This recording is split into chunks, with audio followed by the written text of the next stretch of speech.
to the entertaining Talkin' Sports. What is going on, football fans? Back at it with another New York Giants video as the NFL draft is approaching. A matter of fact, it's only about 2 months away. Now, of course, we're going to get a better idea of who the New York Giants will be looking at after free agency, when the Giants, as Gettleman and Mara have said, will start to address their needs and try to set themselves up for the draft. But that doesn't mean that we can't start to anticipate players that the New York Giants may be drafting. And in this video, and I'm going to try to do a lot of these as the draft is getting closer, because obviously I could do videos on the first round guys, but everybody knows who we're taking there, either an offensive tackle, Isaiah Simmons, and that's pretty much it. And I'm sure I'll do a ton of coverage on those guys after the combine and as it gets closer. But in this series, I kind of want to dig into guys that might not be on your radar that could really fill some needs for the New York Giants. And the first guy, well, not really the first guy, I've done a few of these, but the guy I really wanted to look at today was Zack Baun of the Wisconsin Badgers. Now, Zack Baun was pointed out to me by Big Blue for Life, actually, in my Q&A, and I say it all the time. A lot of times you guys give me the best ideas for my videos,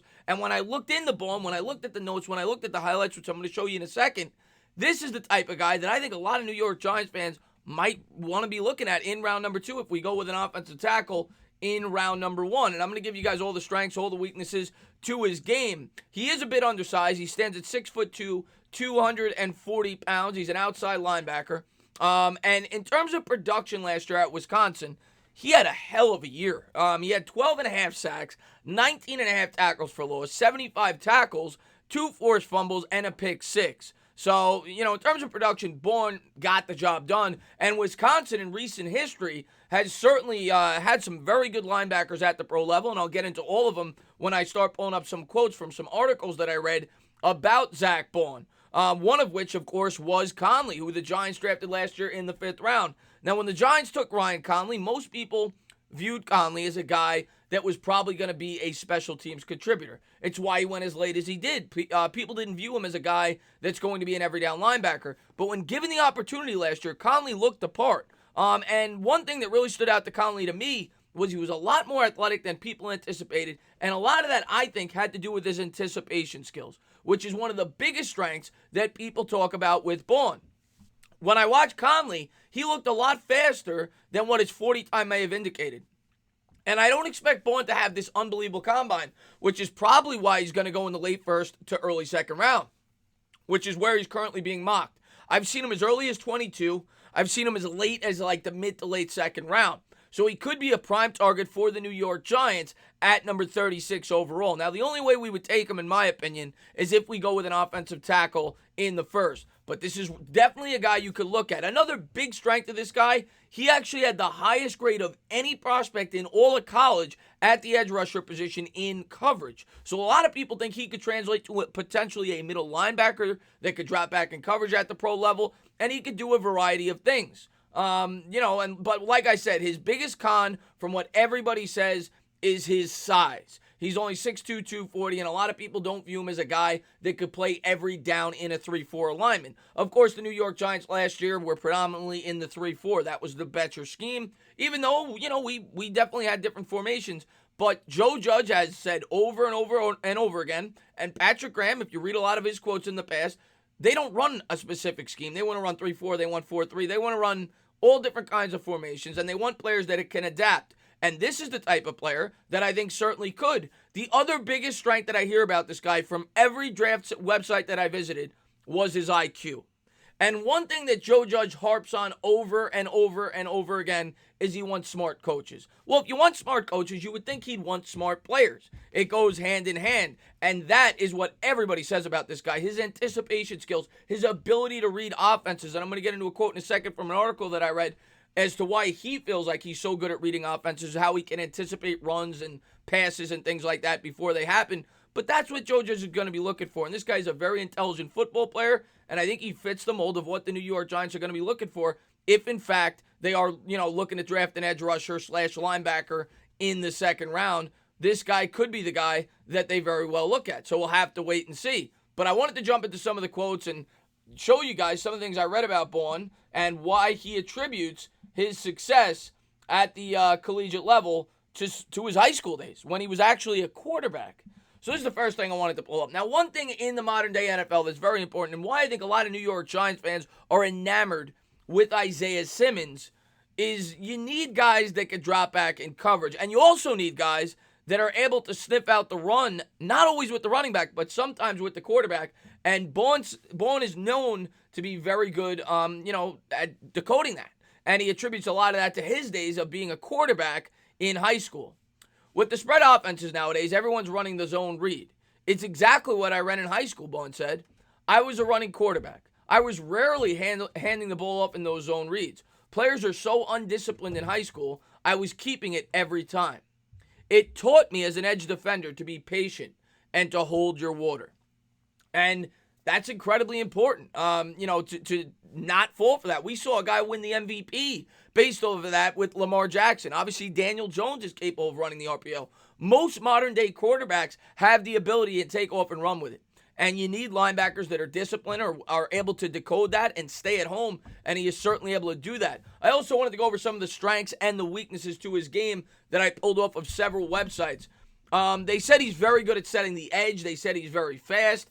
He's able to sink his hips and shoulders, has good leverage to get underneath tackles, instinctive, high IQ. That is what I kept reading, his instincts and his IQ, his speed off the edge, his burst to close, solid tackler, good pursuit defender, toughness, solid in zone coverage. Matter of fact, he's a lot more than solid from what I've read. Able to cover in the flat, will contribute in the ground game. Reads his keys well, consistently gets in position to make tackles, pursuit, run defense. He's also athletic and agile. In terms of the weaknesses, some things I read, has some size limitations as a run defender, as a 3-4 outside linebacker. That's the biggest weakness I read over and over and over again. Could have issues defending downhill runners that come straight at him.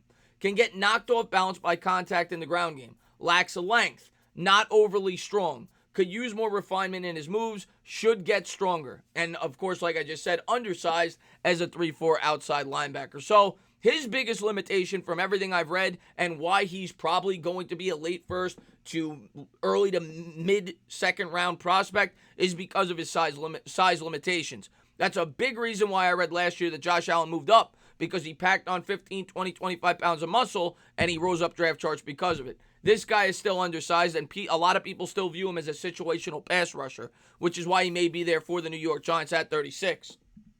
Next thing I wanted to pull up for you guys was him talking about the linebacker position at Wisconsin. As I said earlier, the linebackers that have come out of Wisconsin have been incredibly impressive, and he's just, among a long list of very impressive pros, Conley as well, that have come out and, have had success at the pro level. And here's what he had to say. I think every linebacker that started at Wisconsin since I've been there is in the league and doing very well, Baun said. I think we're the new linebacker U. Of course, he's poking fun there at conference rival Penn State, which it later says. Baun said it with a smile, knowing he took a bit of a shot at Big Ten rival Penn State. But he has a point. He was teammates at Wisconsin with Joe Schobert, T.J. Watt, T.J. Edwards, Andrew Van Ginkel, Leon Jacobs, and Ryan Conley. All but Edwards were drafted, and all are in the NFL. I also think it said earlier in the article that Joe Schobert, if I'm not mistaken, was also a high school quarterback, and he compared himself to him and how he was able to read the run-pass option and anticipate plays before they happen.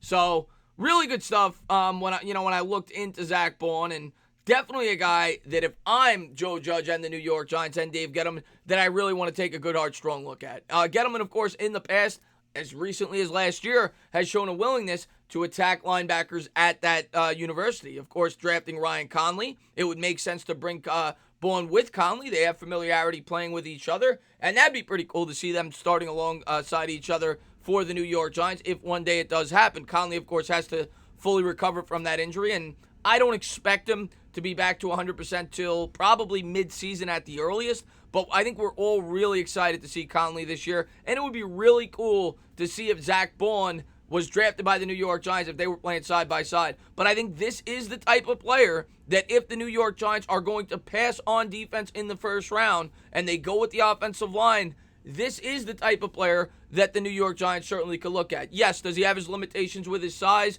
Absolutely. Do some people think he's only a situational pass rusher at this point in time? Yeah. But when you look at his ability to drop back in coverage, In my opinion, his ability to play in, multiple systems, and his production at the college level, this guy is a very good football player. And if Dave Gettleman's draft taught you anything last year, that is what he attacked. He didn't go after the supreme athletes. He went after the guys that he thought were really good football players, and Zack Baun is one of them. And if on draft night we go OT in the first round and Baun is there at 36, I would not be shocked at all if the New York Giants select Baun at number 36 overall. But we'll have to wait and see. If you guys have any suggestions of prospects that you would like to see, possibly tomorrow, I might do this daily or every other day if you guys are interested in it. So let me know. Drop them in the comments below. I have a ton of my community notes. I'm going to get working on those as well. But thank you guys for watching. Thank you guys for being the best subscribers on YouTube. And as always, if you like what you watch, please subscribe. Drop a comment. Maybe give me a little thumbs up. Cheers.